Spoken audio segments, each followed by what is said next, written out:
trangan-javatra ohatran'izao zany ety amin'ny fiarahamonina satria napetraka tamin'ny fomba sosialy zany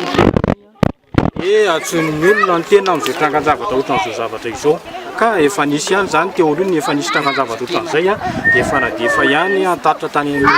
madame le ministre tamin'ny trangan-javatra amin'ny resaka tany etan'izao satria tambazotra mihitsy le izy satria misy mpanera ao misy tompona andraikitsy ny ao amin'ny any domaine misy société ao anatin'io zavatra io zany mitangorona ao anatin'ny izy daoly dia rehefa ho tany tsy ara-dalàna zany dia anaovandareo ohatran'ny hoe mikimaky foana zany le izy anaova mikimaky le tanin'olona dia nefaran'izao zavatra zao na dia efa misy hoe arrêter zao arrêter tsy tokony anaovana an'izao zavatra zao dia mitranga foana izy satria araka ny tenen'le raha namana teo arrêter nanomboka tamin'ny 2009 tsy azo nataon'ny CMA mihitsy no manao vanty nefa ankehitriny zany ohatran'ny any ambadika araka ny resadresany olona misy vanty mandehandeha any nefa hatramin'izao zany le arake tsy mbola foana zay zavatra nanomboka 2009 ka hatramin'izao fotoana zao ka mitrangan-javatra ohatr'izao amin'ny mahasovoanteny ety akaiky ety zany dia atsony fiarahamony mba jereo fa ohatran'ny hoe tsy hatra amin'ny tsindy azo lena ny tenanay amin'ny trangan-javatra ohatran'izao ka manaitra manokana amin'ny mese le CSP ny tenako amin'ny mampanolotsaina ny tenako mba hijery akaiky misy indrindra eto amin'ity fokotamin'ny maderana motan'ity